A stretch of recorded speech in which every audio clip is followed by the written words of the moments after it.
Section 1. You will hear an estate agent talking to a customer who wants to rent a house. First, you have some time to look at questions 1 to 8.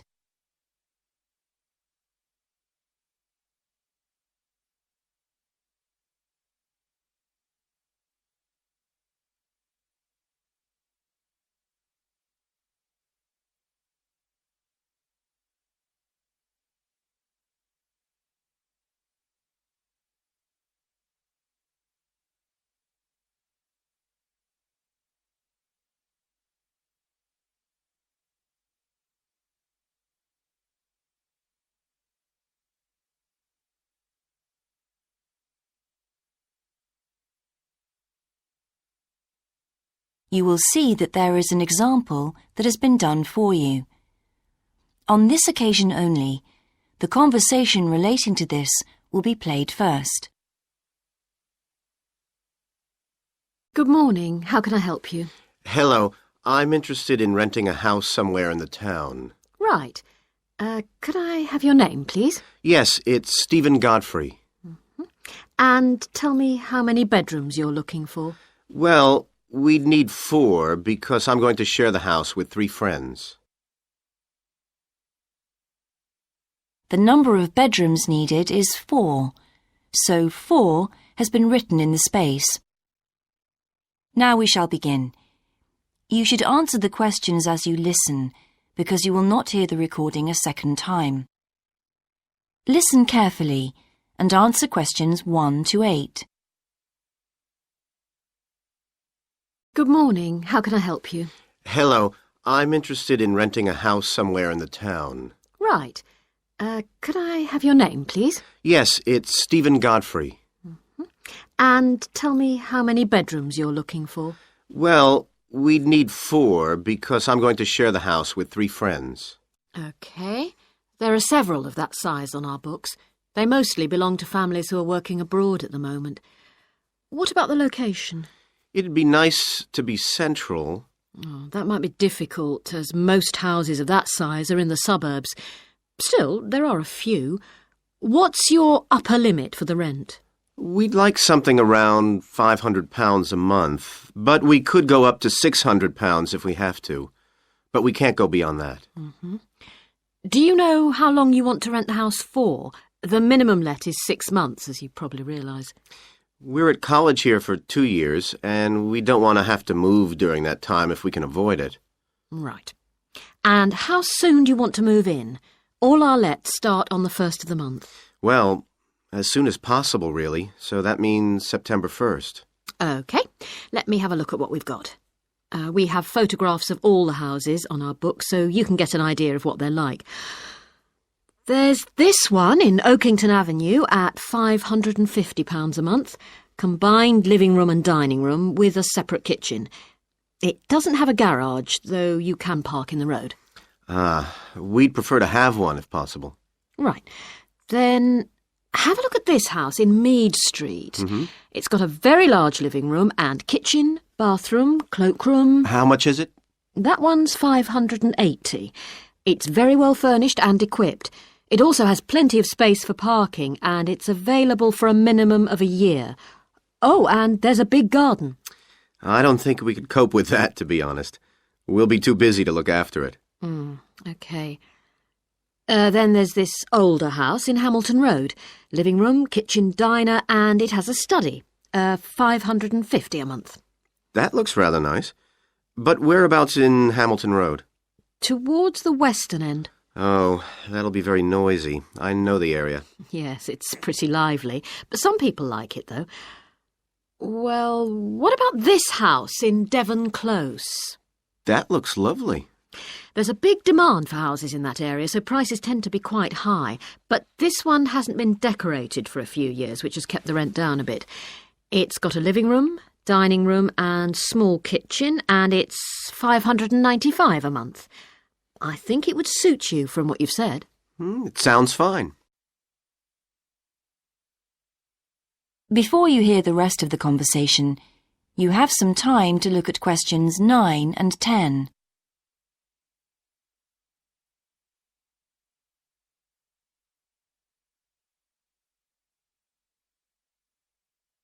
Now listen and answer questions 9 and 10. Why is that part of town so popular?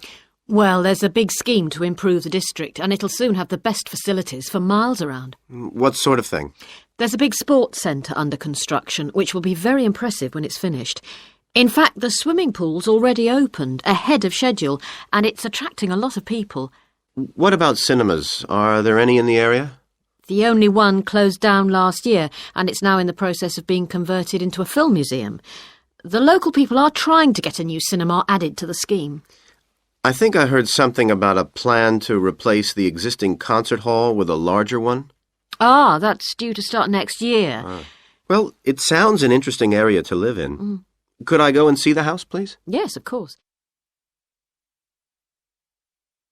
That is the end of section 1. You now have half a minute to check your answers.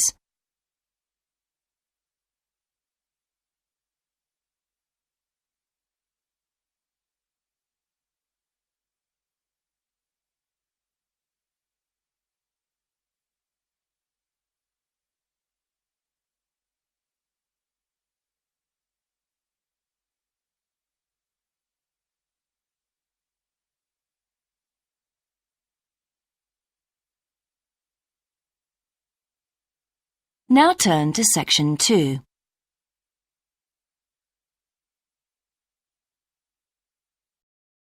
Section 2. You will hear a man talking on the radio about a national arts centre. First, you have some time to look at questions 11 to 16.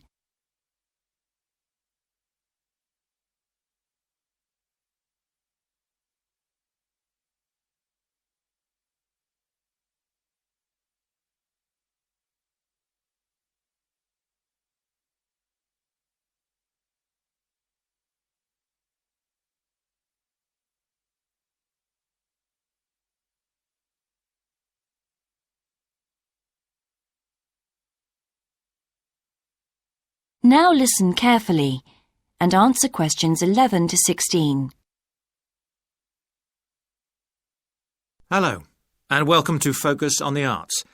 I'm your host, Dave Green, and this is your very own local radio programme. Every Friday evening, we put the spotlight on different arts and culture facilities and look at the shows and events that are on offer in the coming week. And today, the focus is on the National Arts Centre. Now, if you don't already know it yourself, I'm sure you've all heard of it. It's famous throughout the world as one of the major venues for classical music. But did you know that it's actually much more than just a place to hear concerts? The centre itself is a huge complex that caters for a great range of arts. Under a single roof it houses concert rooms, theatres, cinemas, art galleries and a wonderful public library, as well as service facilities including 3 restaurants and a bookshop. So, at any one time, the choice of entertainment there is simply enormous. So, how did they manage to build such a big arts complex right in the heart of the city? Well, the area was completely destroyed by bombs during the war in 1940. So the opportunity was taken to create a cultural centre that would be what they called the city's gift to the nation. Of course, it took a while for such a big project to get started, but it was planned in the 60s, built in the 70s, and eventually opened to the public in 1983. Ever since then, it has proved to be a great success. It's not privately owned, like many arts centres, but is still in public hands. It's run by the City Council. Both our National Symphony Orchestra and National Theatre Company were involved in the planning of the project, and they're now based there, giving regular performances every week. And as the centre is open 363 days of the year, there are plenty of performances to choose from. Before you hear the rest of the broadcast, you have some time to look at questions 17 to 20.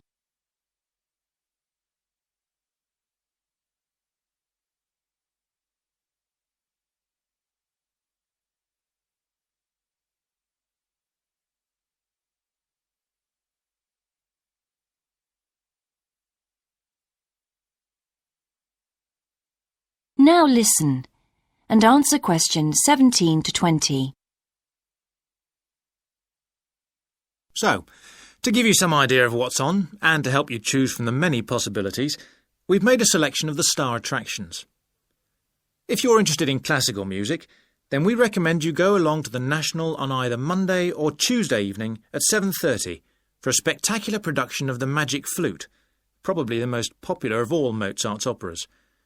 It's in the Garden Hall, and tickets start at only £8, but you'll have to be early if you want to get them that cheap. And remember, it's only on for those 2 evenings. For those more interested in the cinema, you might like to see the new Canadian film, which is showing on Wednesday evening at 8 p.m. in Cinema 2. And that's called 3 Lives. It's had fantastic reviews, and tickets cost just £4.50, which is a reduction on the usual price of £5.50. So, it's really good value, especially for such a great movie.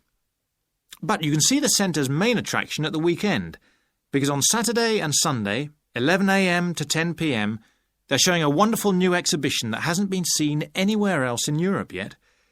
It's a collection of Chinese art called Faces of China. That's in Gallery 1, and it has some really fascinating paintings and sculptures by leading artists from all over China. And the good news is that it's completely free, so don't miss it. So why not go along to the National Arts Centre next week for one or all of these great events? And you can always pick up a programme and check out all the other performances and exhibitions on offer, or coming soon, on almost every day of the year. Next week, we'll be looking at the new Museum of Science. That is the end of Section 2. You now have half a minute to check your answers.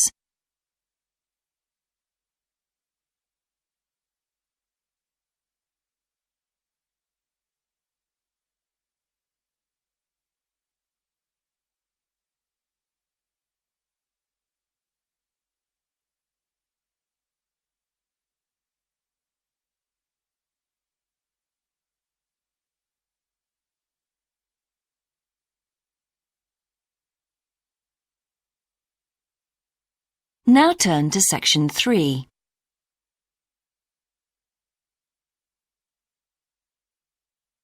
Section 3. You will hear a university tutor and a new student called Paul discussing Paul's work experience and Latin American Studies course. First, you have some time to look at questions 21 to 26.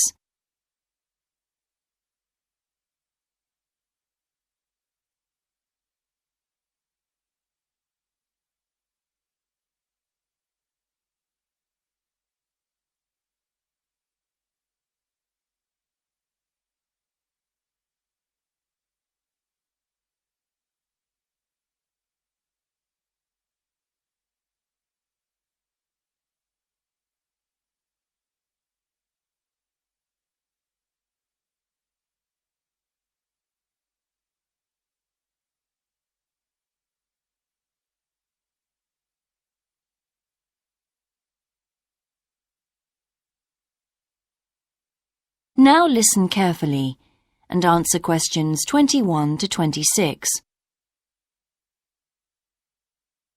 I've been reading your personal statement, Paul. First, let's talk about your work experience in South America. What took you there? Was it to gain more fluency in Spanish?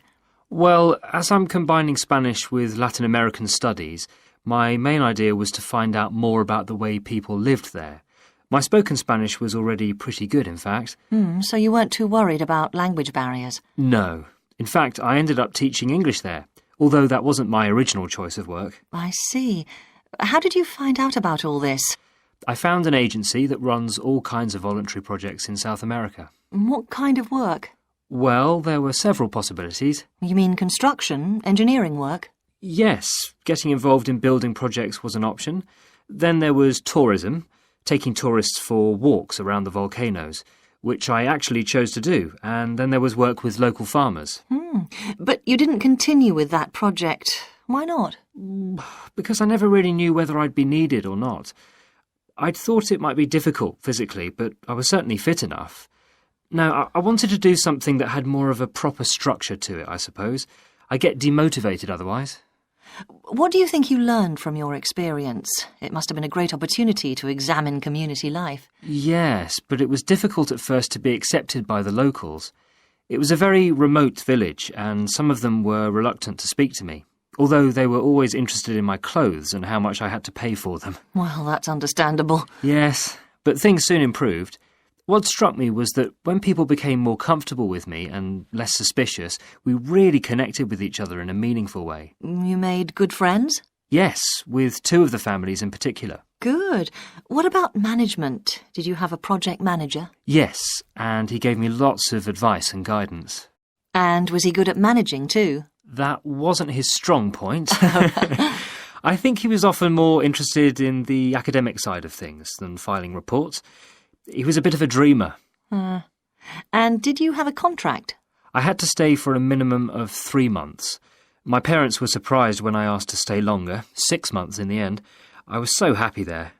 And did anything on the administration side of things surprise you? What was the food and lodging like? Simple, but there was plenty to eat, and I only paid $7 a day for that, which was amazing, really. And they gave me all the equipment I needed, even a laptop. You didn't expect that then? No. Well, I look forward to hearing more. Before you hear the rest of the discussion, you have some time to look at questions 27 to 30.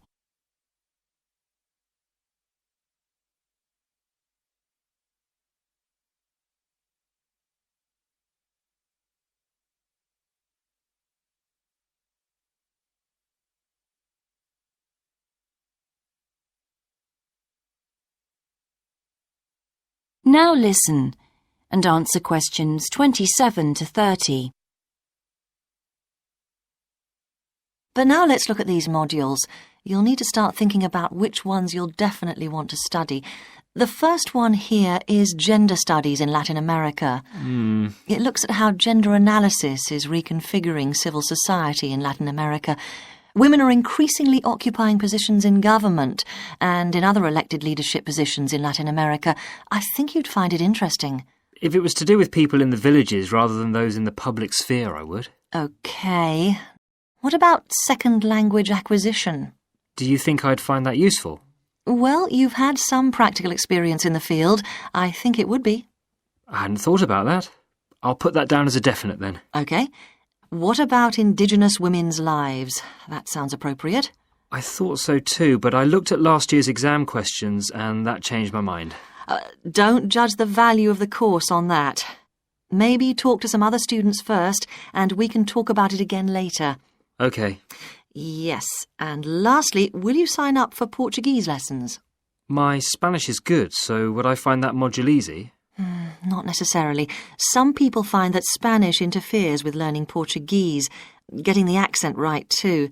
It's quite different in a lot of ways. Well, I'd much sooner do something else then. All right. Now, what we need to do is make a... That is the end of section 3. You now have half a minute to check your answers.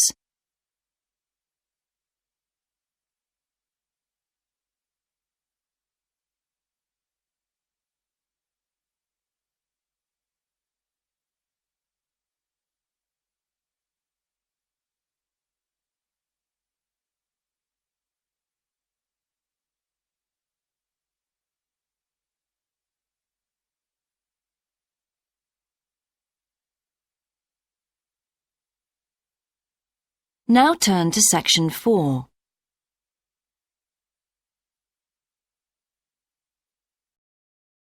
Section 4.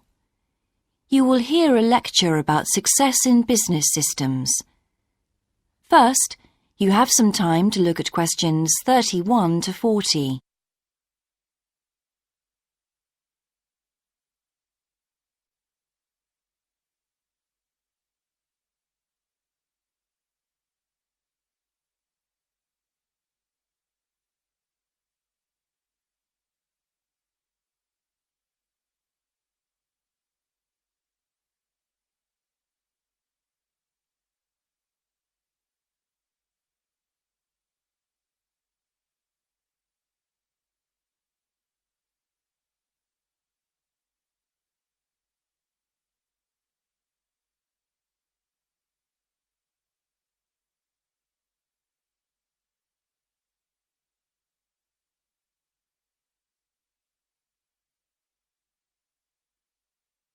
Now listen carefully and answer questions 31 to 40. Good morning, everyone. In the last few lectures, I've been dealing with business finance, but now I'm going to move on to business systems.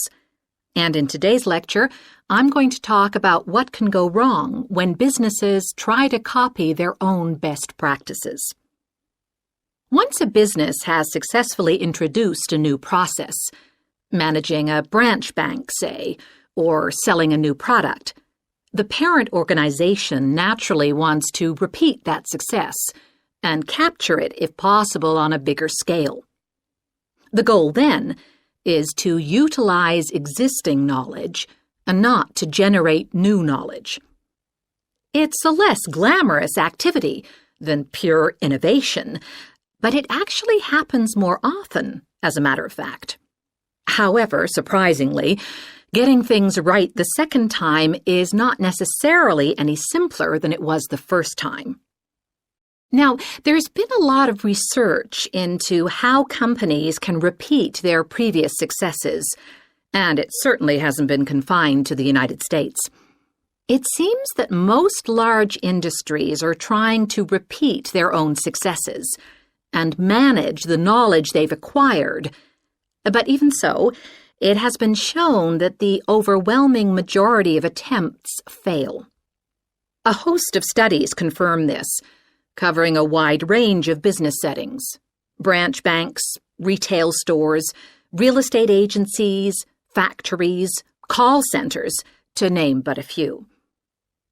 So why do so few managers get things right the second or third time?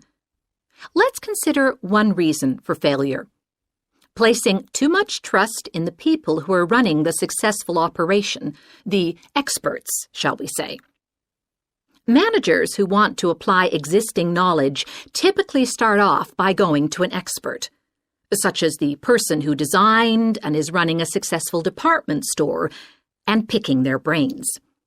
Now, this approach can be used if you want to gain a rough understanding of a particular system, or understand smaller, isolated problems. The trouble is, even the expert doesn't fully grasp the whole thing, because when it comes to complex systems, the individual components of the process are interwoven with one another. The expert never has complete access to the necessary information. And the situation's complicated even further by the fact that experts are usually not aware of their own ignorance. The ignorance can take various forms. For instance, a lot of details of the system are invisible to managers. Some may be difficult to describe, learned on the job, and well known by workers, perhaps, but impossible to describe in a way that's helpful. And there are some things that people know or do that they're not even aware of.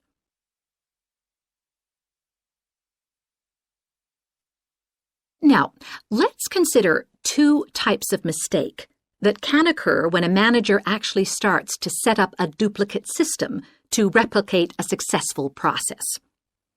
Firstly, perhaps he forgets that he was just trying to copy another process and starts trying to improve on it. Another mistake is trying to use the best parts of various different systems in the hope of creating the perfect combination. Unfortunately, attempts like these usually turn out to be misguided and lead to problems. Why? Well, for various reasons. Perhaps there weren't really any advantages after all, because the information wasn't accurate. Or perhaps the business settings weren't really comparable. More typically, the advantages are real enough, but there are also disadvantages that have been overlooked. For example, the modifications might compromise safety in some way. So, what's the solution? Well, I don't intend to suggest that it's easy to get things right the second time. It's not. But the underlying problem has more to do with attitudes than the actual difficulty of the task, and there are ways of getting it right. These involve adjusting attitudes, first of all. Being more realistic and cautious, really. Secondly, they involve exerting strict controls on the organizational and operational systems. And this, in turn, means copying the original as closely as possible. Not merely duplicating the physical characteristics of the factory, but also duplicating the skills that the original employees had. Reliance on a template like this offers the huge advantage of built-in consistency. That is the end of section 4. You now have half a minute to check your answers.